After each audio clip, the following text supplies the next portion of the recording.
They walk barefoot through the wreckage, children carrying children, small arms wrapped around younger siblings, holding on to what's left of their family. In Gaza, there is no safety. No silence, no pause, only motion, fleeing, burying, fleeing again. Bombs chase them through the strip. Tanks stalk them in alleys. Drones hum overhead, watching, waiting to strike. We've seen their faces, some covered in ash, too stunned to cry, others screaming names into the dust, names that no longer answer, children entirely alone, wandering from one grave to the next. Many no longer even have names, just markers, a number, a label, a name scrawled in pen on their arm, so that if they die, someone might know who they were. And still, they are hunted. In March 2025, before the sun rose, nearly 200 children were killed in a string of Israeli strikes, not in combat, not by mistake. They died in homes, in tents, in their sleep, in blankets, under ceilings that collapsed like a second sky. When asked about the massacre, Israel's ambassador to the UK didn't flinch. No apology, no sorrow, not even the word children, just the standard script: Hamas, human shields, self-defense. Inside Israel, the framing was even colder. The dead were simply described as terrorists eliminated. No names, no ages. According to Israeli journalist Oli Noy, the Israeli media has adopted the claim that there are no innocents in Gaza. This language has become routine, mobilized so that Netanyahu and the army can continue to carry out the genocide. It is not a failure of reporting, it is a strategy of concealment. But the world saw, the world counted one tiny corpse after another. Since October 2023, at least 18,000 children have been killed in Gaza. Many more remain under the rubble. These are not accidents. This is the strategy. Starvation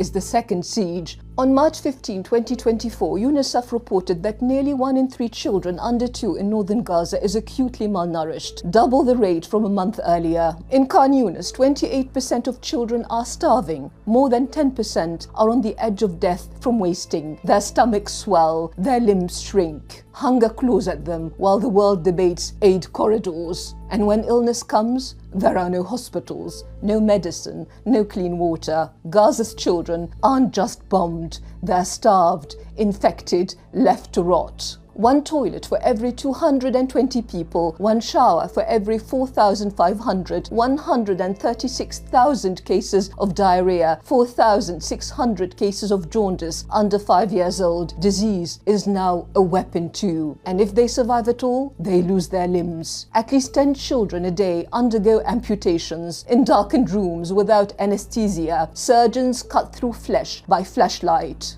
Gaza now has the highest number of child amputees per capita in the world. What kind of war produces a generation of children with no legs? What kind of state wages that war and calls it self-defense? There's even a new term in Gaza's hospitals, WCNSF, wounded child, no surviving family, scribbled in panic on charts, kids pulled from rubble, orphaned, alone, burned, bloodied, no one left to say their name. And while Gaza's children are buried or broken, in the West Bank they're bound and silenced. Each year, 500 to 700 Palestinian children are arrested by Israeli forces, some as young as 12. They're dragged from their beds at night, blindfolded, zip-tied, interrogated alone, no parents, no lawyers, beaten, threatened, forced to sign confessions, often in Hebrew, a language they don't understand. The most common charge? Throwing stones. In February 2025, 14-year-old Mouayin Ghassan Fahad Salahat became the youngest Palestinian held under administrative detention. No charges, no trial, secret evidence neither he nor his lawyer can see. His detention can be renewed indefinitely.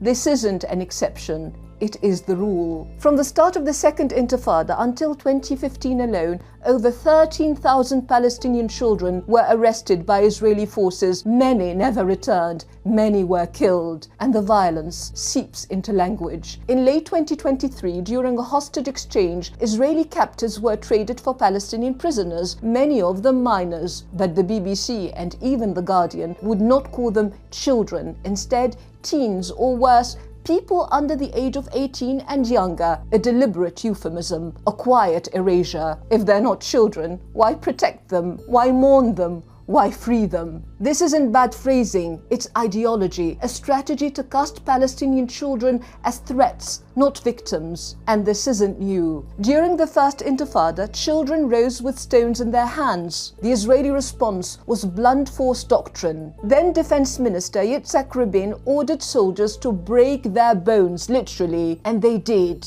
Footage shows children pinned down, their arms shattered by rocks in soldiers' hands. This wasn't chaos. It was command. That same logic lives on, no longer with sticks, but with missiles and white phosphorus. The bone breaking has become mass amputation. The aim is the same: to cripple the future. In 2000, the world watched as 12-year-old Muhammad al-Durra was shot beside his father. The boy is dead, his father screamed, but the sniper didn't stop. The footage was broadcast. Israel denied, spun, blamed, but the truth held. A child was executed while the world looked on. Then came Faris Oudi, 14 years old, a stone in his hand, a tank in front of him. His photo became iconic. His death came days later. He was shot in the neck. The targeting of children isn't incidental, it's doctrine. Deir Yassin, Tantura, Qana, Bahr al-Baqar.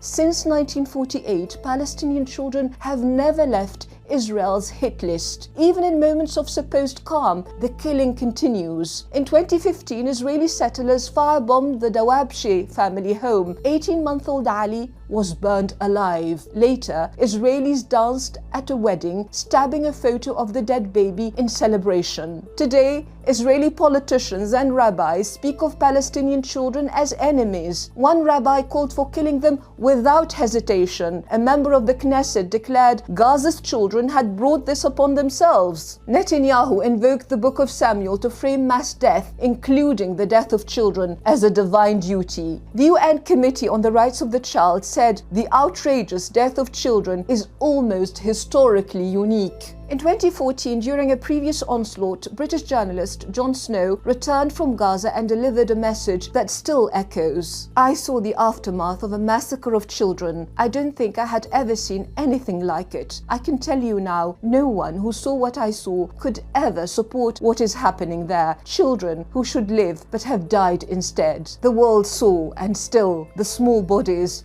piled higher. This is not genocide in numbers, it is genocide in intent. And it doesn't end with killing and maiming. It reaches deeper, to memory, to imagination, to the right to become. Those who survive are stripped of childhood, their schools reduced to rubble, their teachers buried beneath chalkboards. More than 80% of Gaza's schools have been destroyed. Not one child has attended class since October 2023. Even playgrounds have been flattened, swings twisted into scrap, football fields cratered by missiles. Palestinian children are being robbed of their futures, their bodies, their families, their ability to dream. And still, they held on. In the ruins, we see them, boys kicking cloth-wrapped balls through the dust, girls braiding hair in tents, children drawing homes that no longer exist, families that no longer breathe. They build toy houses from twisted metal. They smile through tears. They play among ghosts. They are maimed,